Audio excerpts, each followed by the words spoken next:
Niko, dokter di Rumah Sakit Caritas. Saya hendak menyampaikan kepada rekan-rekan sejawat medis di rumah sakit yang ada di Indonesia untuk tetap semangat dalam menangani pandemi COVID-19. Perjuangan kita ini tidak mudah, kita masih berujung panjang, vaksin belum ditemukan, dan pemerintah sudah memulai proses new normal. Tentu ini merupakan tantangan bagi kita. Mau sampai kapan pandemi ini berakhir? Tapi jangan menyerah rekan-rekan, tetap semangat. Percayalah, Indonesia bisa melalui pandemi COVID-19 ini. Mari kita bersama bergerak, merangkul, membina, dan berjalan bersama untuk merawat pasien, mencegah supaya pasien-pasien baru ini tidak ada, dan mendukung segala proses yang telah diterapkan pemerintah. Mari kita berikan kritik yang baik, mari kita berikan saran yang baik kepada pemerintah. Dukung selalu, dan kita percaya bahwa suatu saat nanti pandemi COVID ini akan berakhir. Tetap semangat, kita tawan dan tangkalkan virus corona.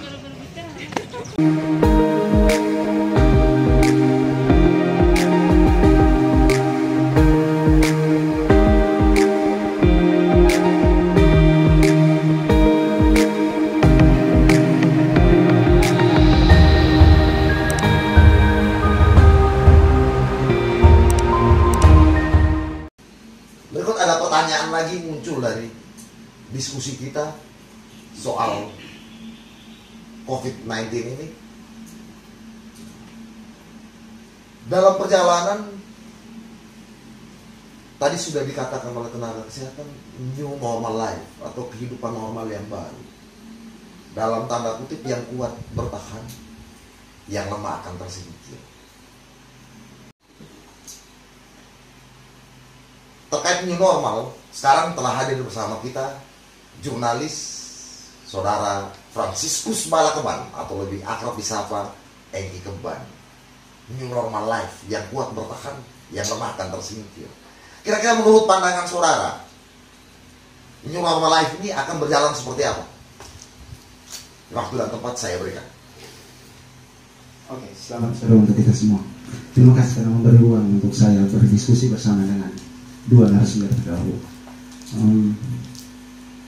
New normal life. Itu pandangan saya, itu sesuatu yang memang baru nanti dan membuat kita kemudian berjalan betul-betul di bawah tekanan sebenarnya, karena kita akan diawasi terus. Tetapi ini baik untuk kemudian kita bisa bersama-sama menekan angka kematian dari ataupun penyebaran dari virus corona ini, karena ini sangat berbahaya.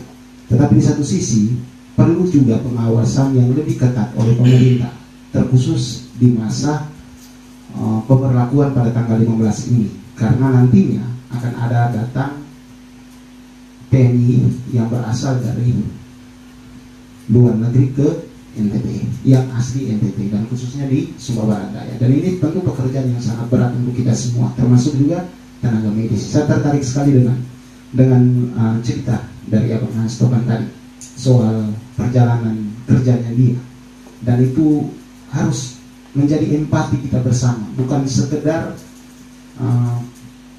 pemerintah ataupun pemerhati kesehatan, tetapi juga kita yang lain, termasuk juga masyarakat.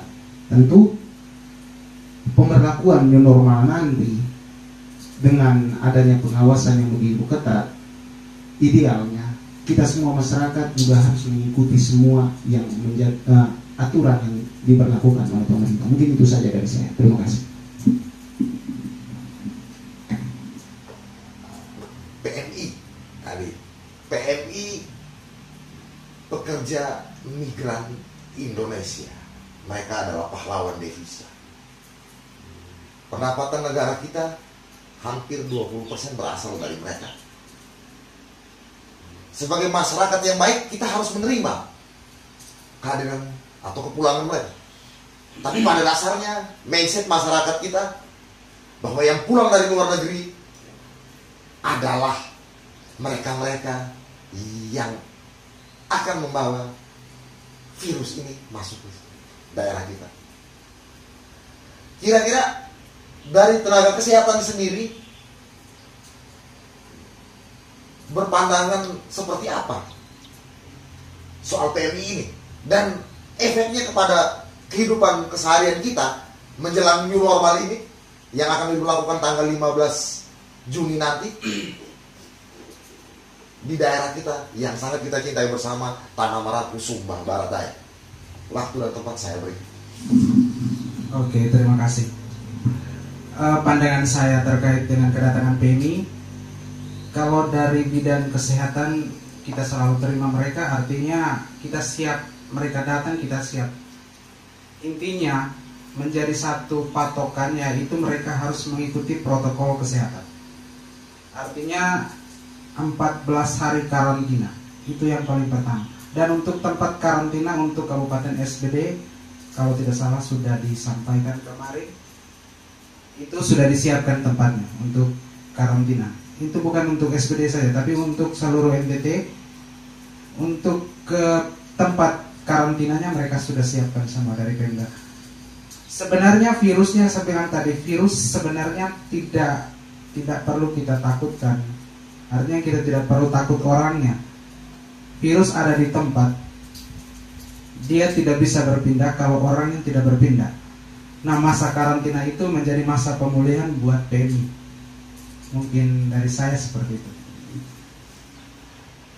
Terima kasih, penjelasannya luar biasa. Tenaga medis kita sudah siap untuk menerima itu. Yang jadi kendala, bagaimana masyarakat kita dapatnya mereka menerimanya. Sedang pemerintah sudah memprogramkan untuk memulangkan mereka. Kira-kira kiat apa yang sudah dilakukan oleh pemerintah kita untuk menghindari masalah-masalah yang tidak diinginkan soal PMI ini? Karena jelas, dalam tanda kutip, masyarakat kita, mindset masyarakat kita, orang yang dari luar adalah pembawa virus. Jika mereka menjalankan protokol kesehatan sekalipun juga, masyarakat kita belum tentu menerimanya. Kira-kira dari pandangan jurnalis yang mungkin lebih tahu seluk-beluk daripada program pemulangan PMI, pekerja migran Indonesia ini, kira-kira sudah sejauh mana pemerintah NTT umumnya dan kabupaten-kabupaten lain, 22 kabupaten di NTT menyikapi hal ini? Waktu dan tempat saya beri. Terima kasih. Saya berbicara dari pandangan saya sebagai seorang jurnalis. Dari berita-berita yang ada, itu memang seperti yang disampaikan oleh Abang Hans tadi, pemerintah sudah menyiapkan tempat itu. Malah ada beberapa daerah yang kemudian menuntut pemerintah provinsi untuk mengisolasikan sekian banyak. Kalau tidak salah itu sekitar 4.200, sedangkan di SPD sekitar 400-an lebih orang. Itu beberapa kabupaten sudah meminta pihak pemerintah provinsi untuk melakukan isolasi di tataran provinsi. Tapi kemudian tidak di kabupaten, khususnya kabupaten SPD, sebagaimana yang disampaikan oleh Pak Wakil, itu sudah menyiapkan tempat tersendiri.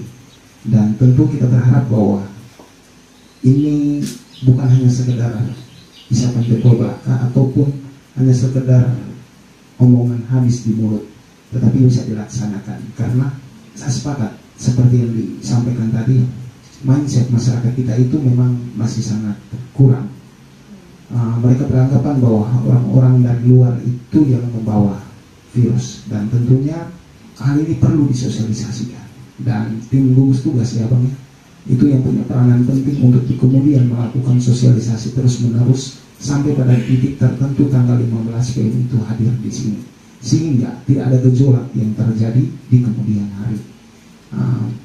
Saya pikir itu yang paling penting adalah sosialisasi, dan sosialisasi itu harus dijalankan bukan di tingkat kabupaten saja, tetapi harus dimulai dari tingkat desa, kecamatan, dan terakhir di kabupaten.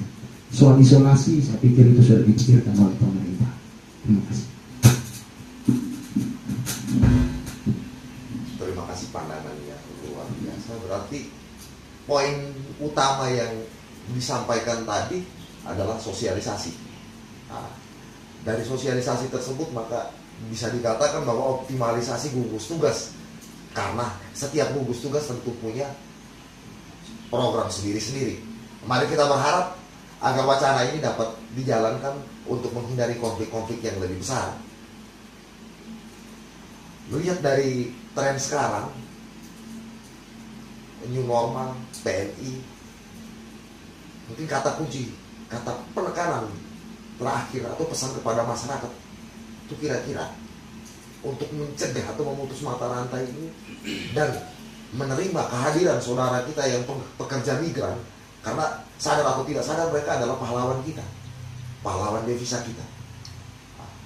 Jadi kira-kira pesan yang kuat yang harus disampaikan ke masyarakat agar mindset mereka itu bisa berubah, bahwa mereka adalah saudara kita dan mereka bagian dari kita. Sudah saatnya kita hidup berdampingan, tapi bagaimana agar virus ini tetap kita tekan. Yang pertama saya berikan kesempatan kepada tenaga kesehatan yang lebih memahami soal protokol kesehatan. Waktu dan tempat saya berikan. Baik, untuk kata kunci cuma 2 saja. Yang pertama, jangan panik. Ketika kita panik, sistem imun akan turun. Jadi virus apa saja cepat untuk masuk ke tubuh. Kemudian yang kedua, disiplin. Disiplin terhadap protokol kesehatan, pasti kita akan bebas dari COVID-19. Saudara. Kalau dari saya, sederhananya adalah mengikuti protokol kesehatan, sepakat dengan apa yang disampaikan, dan perlu ada peningkatan pemahaman terkait dengan apa itu virus corona dan juga cara penyebarannya. Kalaupun memungkinkan, sosialisasi tidak hanya berhenti sekarang, ataupun yang sudah dilakukan beberapa kali, baik di tingkat desa, kecamatan maupun kabupaten, tapi terus dilakukan secara intens, sehingga masyarakat kita ini kan kalau ngomong 1 kali anggap biasa, tapi harus diberikan pemahaman secara ulang-ulang. Ini menurut saya itu bukan soal kesadaran, tapi pemahaman pengetahuan saja, sehingga itu yang perlu dilakukan. Mungkin itu. Terima kasih banyak.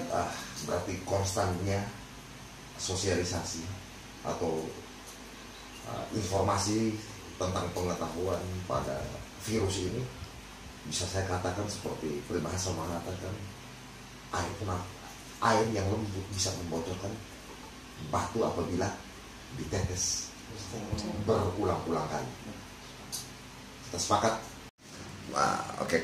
Kurangnya tenaga teknologi laboratorium medik Indonesia cabang Sumba Barat Daya salah satu kendala utama daripada usaha untuk mencegah atau memutus mata rantai penyebaran coronavirus di ACS-19 di Sumba Barat Daya. Terlepas dari itu, ada masukan dari organisasi kemahasiswaan tentang pentingnya pembukaan ruang daripada Pemda untuk masyarakat Sumba Barat Daya kuliah di bidang laboratorium. Tidak hanya itu, dari organisasi kemahasiswaan pun sudah meminta kepada pemerintah agar setidaknya membuka formasi calon pegawai negeri sipil di bidang laboratorium atau mengangkat tenaga kontrak di bidang tersebut. Dari tenaga kesehatan sendiri sudah menyatakan bahwa APD yang digunakannya sudah sangat-sangat sesuai standar. Namun sayang, sungguh sayang, masyarakat kita belum sadar betul betapa pentingnya alat pelindung diri, dalam hal ini penggunaan masker. Apalagi kurangnya pengetahuan mereka terhadap virus ini sehingga membuat mereka terkesan apatis. Tugas kita sekarang adalah menyampaikan atau menginformasikan kepada saudara-saudara kita tentang bahaya dan cara penyebaran virus corona ini agar sama-sama kita bersinergi menekan atau bahkan memutus mata rantai daripada penyebaran virus ini. Apalagi tanggal 15 Juni besok kita akan memulai era baru, era new normal life atau kehidupan normal baru. Memang new normal life sendiri bukanlah hal baru, karena ada beberapa daerah yang sudah sukses menjalankan itu. Tinggal bagaimana kesadaran masyarakat sendiri untuk mengikuti anjuran dan protokoler kesehatan yang telah ditetapkan pemerintah. Dan pemerintah pun bersinergi tetap memberikan pengawasan dan informasi atau sosialisasi tentang coronavirus ini. Sampai jumpa di edisi dan diskusi akhir pekan berikutnya. Salam pembaharuan dari Kemban Vlog.